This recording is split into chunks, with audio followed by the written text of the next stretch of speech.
Law of sowing and ripping बद्दल ऐकलंय मित्रांनो तुम्ही? आपण साध्या मराठी भाषेत त्याला बोलतो की पेराल तेच उगवल. ज्वारी पेरली तर ज्वारीच उगवणार आहे. बाजरी पेरली बाजरीच उगवणार आहे. गहू पेरले गहूच उगवतील. गहू पेरले आणि ज्वारी उगवली असं कधी होईल? असं कधी शक्य नाही, बरोबर आहे. पण गहू पेरले, 1 किलो गहू पेरले तर 5 किलो उगवणार आहेत. बोला त्या 1 किलोचे रिटर्न्स किती मिळणार आहेत? 5 किलो. तर मित्रांनो, ह्या लॉ ऑफ सोईंग अँड रिपिंगचे काही महत्वाचे नियम आहेत किंवा आपण त्याला म्हणतो प्रिन्सिपल्स, त्याच्याशी आपण भांडू नाही शकत, आपण फाईट नाही करू शकत. ते प्रिन्सिपल्स आज आजच्या व्हिडिओमधून आपण समजणार आहे आणि हे समजणं अतिशय आवश्यक आहे आपल्यासाठी. कारण की आपण जे कॉज अँड इफेक्ट म्हणतो ना, आपण जे करतो, कुठली पण ऍक्शन घेतो, त्याचे काही कॉन्सिक्वेन्सेस असतात, म्हणजे त्याचे काही परिणाम आपल्याला भोगावे लागतात. मग ते चांगले असतील किंवा वाईट असतील, it depends on the action we took. ते कशावर डिपेंड आहे की आपण कुठल्या प्रकारची ऍक्शन घेतली होती अगोदर. त्याचे रिटर्न्स आपल्याला नक्की मिळणार आहेत. ते आपल्याला जास्त प्रमाणात पण मिळणार आहेत. त्याच्याबद्दल आपण समजून घेणार आहे आणि हा व्हिडिओ अतिशय महत्वाचा आहे. आणि चला आपण व्हिडिओला स्टार्ट करूयात मित्रांनो. माझं नाव आहे योगेश शहा, लाईफ कोच. आणि मी योगेश शहा लाईफ कोच मराठी चॅनेलमध्ये तुमचं स्वागत करतो. आणि पहिली गोष्ट आपण समजून घेणार आहे ती म्हणजे की पेराल तेच उगवल म्हणजे काय, किंवा law of sowing and ripping म्हणजे काय. सोईंग म्हणजे काय? पेरणं. आणि रिपिंग म्हणजे काय? उगवणं. पेराल तेच उगवणार आहे. आपण जी पेरणी करणार आहे आपल्या आयुष्यामध्ये, ज्या काही गोष्टी आपण करणार आहे, त्याचे काही परिणाम आपण भोगणार आहे.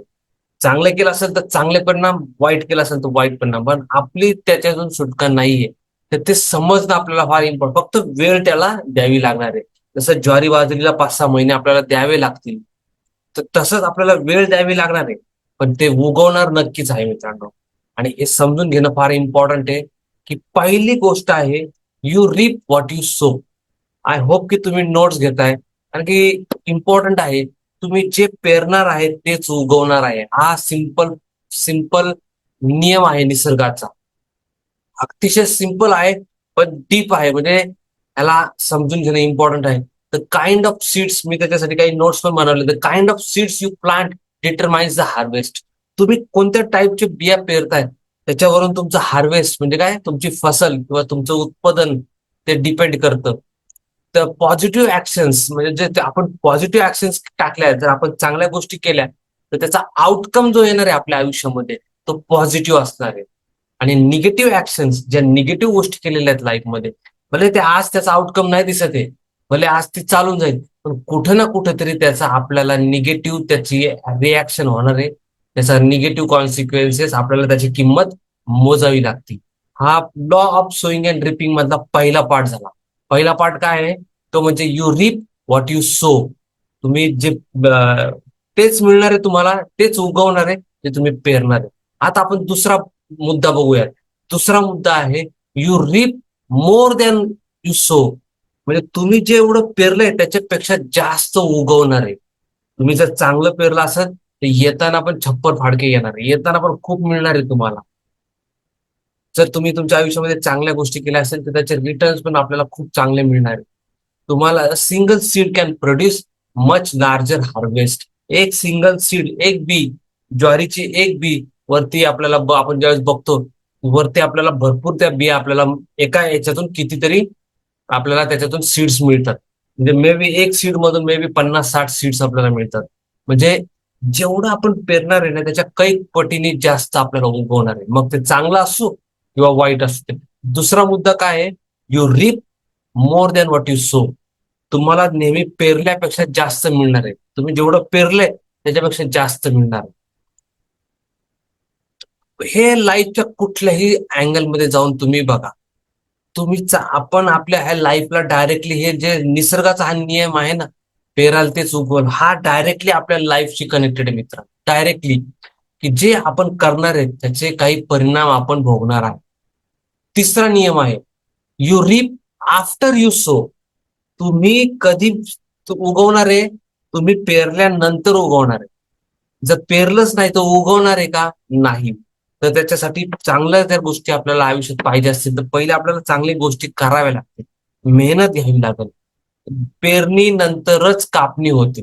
साध्या भाषेत सांगायचं तर पेरणीनंतरच कापणी होते. कापणी अगोदर होईल आणि पेरणी नंतर होईल हे असं कधी होईल का? कधीच शक्य नाही.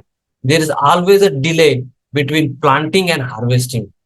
प्लांटिंग आणि हार्वेस्टिंग ह्याच्यामध्ये, कापणीमध्ये आणि पेरणीमध्ये डिले आहे. पेरणी अगोदर आहे, कापणी नंतर आहे. पण कापणी ही नंतर 100% आहेच. Result takes time. आपल्याला टाइम लागतो थोडासा. प्रत्येक गोष्ट आपल्याला गडबड असते की मी एखादा बिझनेस चालू केला, पटकन रिझल्ट यावे. नो मित्रांनो, त्याला वेळ लागतो. एखादा कुठलंही काम चालू केलं, त्याला तुम्हाला थोडा वेळ द्यावाच लागतो. जसं तुम्ही पेरलं तर त्याला वेळ द्यावाच लागतो. डिपेंड अपॉन तुम्ही कुठलं क्रॉप पेरलंय. तुम्ही मँगो आंब्याचं झाड लावलं तर त्याला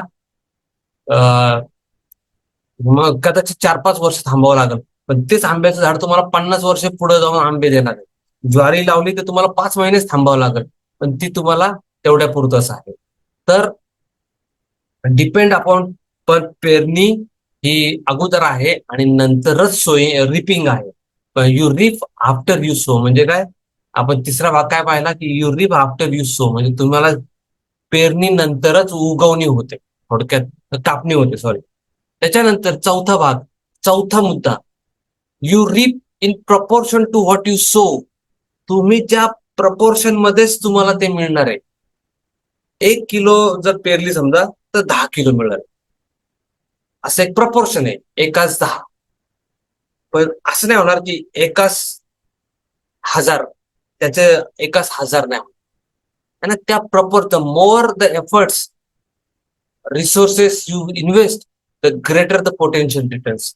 माझ्या नोट्स मध्ये मी लिहून ठेवले मित्रांनो, जितके जास्त प्रयत्न, वेळ आणि संसाधन तुम्ही त्याच्यामध्ये टाकणार आहे, तितकाच जास्त फायदा होणार. तुम्ही जितकं कामामध्ये लक्ष देणार आहे, आपण जितकं आपल्या एफर्ट्स टाकणार आहेत, जितके इमानदारीने टाकणार आहे, तेवढे चांगले रिझल्ट आपल्याला येणार आहेत. रिझल्ट लगेच येणार आहेत का? नाही. कापणी नंतर, पेरणी अगोदर.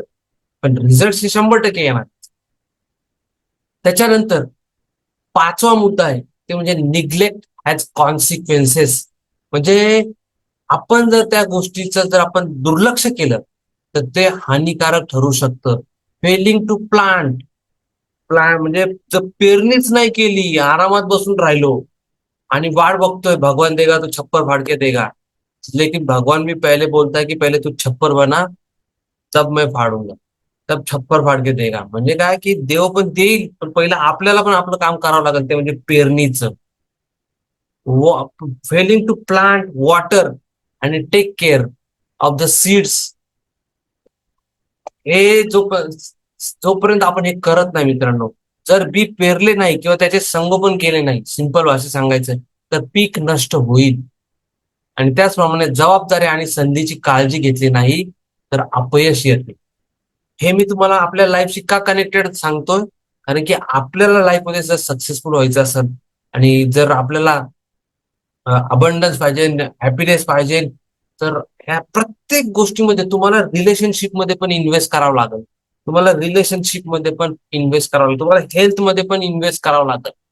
तुम्हाला हेल्थ हेल्थ पण चांगली असेल, तुम्हाला फायनान्समध्ये पण तुम्हाला इन्व्हेस्ट करावं लागेल. बिझनेस असेल, जॉब असेल, तिथं पण तुम्हाला इन्व्हेस्ट. आपल्या मुलांच्या लाईफमध्ये पण तुम्हाला इन्व्हेस्ट करावं लागेल. तिथं पण आपली पेरणी करावी लागेल, तरच चांगल्या रिटर्न्स मिळणार आहेत. हे डायरेक्टली आपल्या आयुष्याशी कनेक्टेड मित्रांनो. आणि जर दुर्लक्ष केलं तर त्याचे परिणाम हानिकारक आहेत. आणि सहावा गोष्ट आहे, quality of the seeds matters. म्हणजे आपण सीड ही कोणत्या प्रकारची क्वालिटीची आहे. हलक्या क्वालिटीचं वापरलंय आपण का चांगल्या क्वालिटीचं, चांगलं दर्जेदार बी वापरलेले, त्याच्यावरती उत्पन्न डिपेंड आहे. त्याचे हलक्याने पण उत्पन्न येणार, पण ते तेवढं चांगलं नाही येणार. तर planting good quality seeds yields better result.